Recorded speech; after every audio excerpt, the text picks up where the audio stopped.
this first study could not address that. So we did a second study. In this study, what we did is we took people who had never meditated before, and we put them in the scanner, and then we put them through an 8-week meditation-based stress reduction program, where they were told to meditate every day for 30 to 40 minutes. And then we scanned them again at the end of the 8 weeks, and this is what we found. So what you can see is that several areas became larger. In this slide, we can see the hippocampus. And in the graph, the controls are in blue and the meditation subjects are in red. And what we see is that the hippocampus, and this is an area that's important for learning and memory. It's also important for emotion regulation. And what's interesting is there's less gray matter in this region in people who have depression and PTSD. Another region we identified was the temporal parietal junction, which is here above your ear.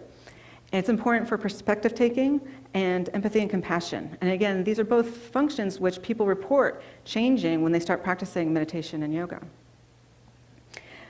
Another region we identified was the amygdala. And the amygdala is the fight or flight part of your brain. And here we actually found a decrease in gray matter.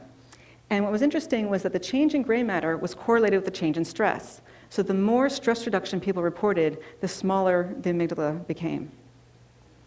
And this was really interesting because it's sort of the opposite and parallel of what some animal studies have shown.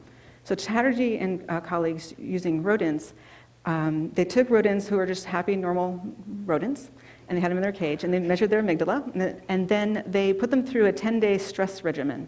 And at the end of the 10 days, they measured their amygdala, and this exact same analogous part of their rat brain grew. So we found a decrease with stress, they found an increase with stress. What was interesting is that then they left the animals alone, and 3 weeks later they went back and tested them again.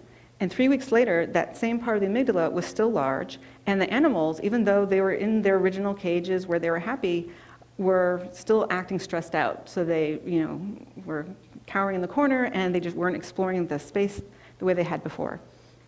And so this is the exact opposite of what we saw with the humans, because with the humans, nothing has changed with their environment. They still had their stressful jobs, all the difficult people in their lives are still being difficult, and the economy still sucked, but yet, their amygdala got smaller and they were reporting less stress. And so together these really showed that the change in the amygdala, it's not responding to the change in the environment, but rather it's representing the change in the people's reaction and relationship to their environment. And then the other thing that the study shows us is that it wasn't just that people were saying, oh, I feel better, or that it was a placebo response, or that they were trying to please us, that there was an actual neurobiological reason why they were saying they felt less stressed. And so the idea that I'd like to share with all of you today is that meditation can literally change your brain. Thank you.